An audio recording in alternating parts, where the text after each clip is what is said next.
welcome to Black Matt's first battle report with his Tyranid drop pod army. I'm playing Danny Internets here. He wants to say hey. This is our mission. Mission in the middle and capture and control. Deployment 6, yes, Dawn of War. This is okay guys, here we are getting ready. This is setup. We got capture and control. Here's my objective. Danny's is way back there in the corner. I've deployed the Swarm Lord, and I didn't know that he couldn't take his Tyrant Guard, so that was a big mistake in the list. And then I've included 2 of the pods, or 2 of the gaunts from my pods, which I'm playing 8 pods total on the board. The other things that I have 2, whoops, this guy's supposed to be over here.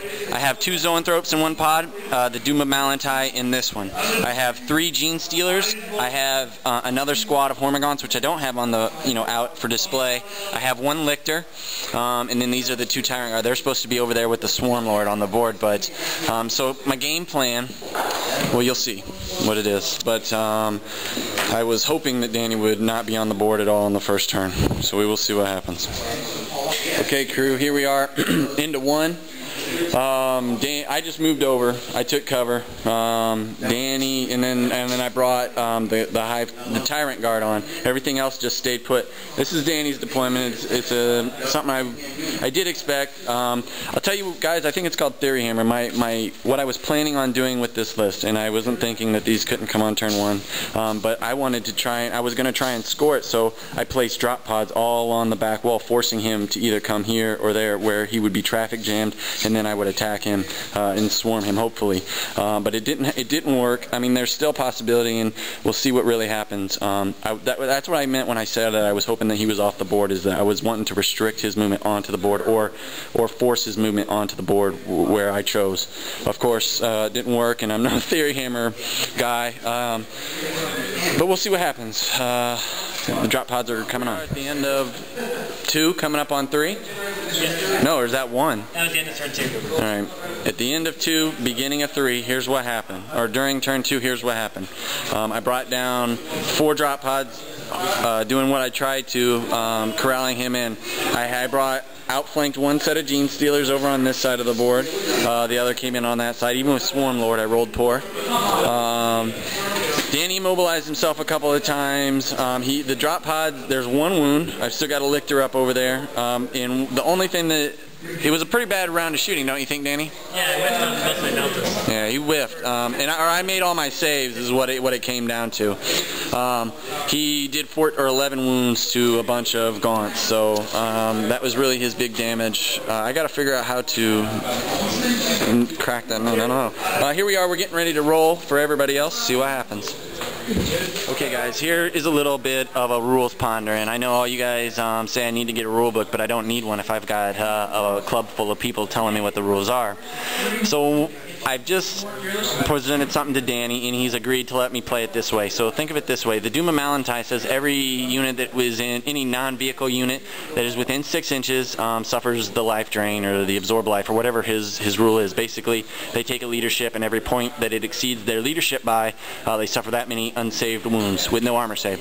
So I presented it to Danny. I said, well, if a Farseer can be inside of a transport, and every unit within 6 inches or X amount of inches can benefit from Fortune or Guide or whatever the situation is, then why can't the units inside of transports be affected if they are within X amount of inches instead of having models on the board? He's agreed to let me play. So I'm going to try and deep strike this here.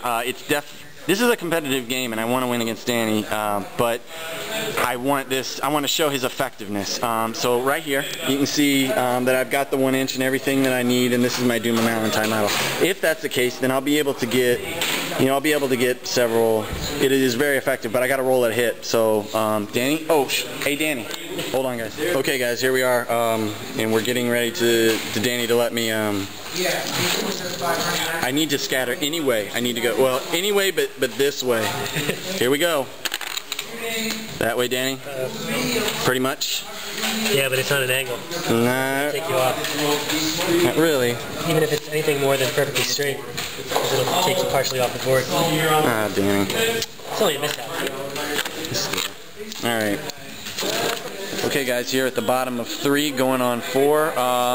We both had fairly decent turns. Danny, to be honest with you, I blew off some weapons and I stunned some things. I mean, it was okay. I mean, he didn't. This is still a big threat, and I don't know how I'm going to keep him from scoring the game. He might win the game because I didn't concentrate on the vendettas. His turn, it's opened up a little bit more. My drop pod's automatically coming again, right? Yes. Okay, so I'm getting ready to place them. I rushed some gaunts over. He blasted 4 gene stealers out over there. He roasted 12 out of 16 Hormagaunts over there on the pink squad. I have destroyed the, what is that, a Manticore? Yep. Okay, I've pretty much, it's still up, but I've blown everything off. And all the pods are up. I don't know. Did you keep track of who had what wounds? One here, one wound there. So it's keeping my Stormlord out of it. Not anything I figured into it in my theory hammer is the damn, I didn't think that he would leave the damn pods up. I wish I could walk through them, but I can't. So this is a big issue for me. We'll see what happens. Coming up on 4. Okay guys, at the top of 5, the bottom of 4, I came through, doing my Lanta, came in on my turn, and my shooting phase I sucked a couple souls out of that Chimera. On Danny's following turn, his shooting phase, I sucked 5 more. Unfortunately I died, I failed a melt-the-gun save, but in my shooting phase I blew up that Basilisk, so I really have no more long-range threat, at least templates. I've got these vendettas to deal with, but as long as I stay here, I might win. I've got to figure out some way to destroy that Chimera in the back, hopefully destroying the 3 in the rear, and I've got 1 zone throw. Everything else has been pretty much destroyed. All these pods are still up. Things are still pretty cool. We'll see how it goes. I didn't think I would do this well against Danny Internet. Alright guys, here we are at the end of 5, beginning of 6. We're going to roll to see if it goes on. He just had 10 guardsmen punk out 10 gaunts. Hormagaunts of all things. Oh god damn it, I fell apart there at the end. That sucks. I can't believe that. Wait, Dan, how did that move? How did you jump out and assault? I got out first, then it moved. Oh damn, I guess that was clutching at straws. Danny might, if it ends here, then he's won. Danny, give me a roll. Anything but a 1 or 2. I was so damn close. Fuck! Okay, after I've calmed down a little bit, damn, Danny robbed me. Robbed me. I'm pissed. I'm bitter. Dan, I hope you... Did you bring money with you? Because I don't think I can give you a ride home. No, guys, expectations, things that passed my expectations were the Doom of Malantide. Depends. Danny's got to dissect the rules, get back to me on that, but we're going to decide to see what happens. If it does affect units inside transports, then it's excellent. If not, then he's just a fun character. But I thought he was well worth it. He got his points back, everything. Yeah, I don't know. No other comments on the game. Game plan, it was my first game with him. My theory didn't work out, but Danny had to point out certain rules. It's still a cool game.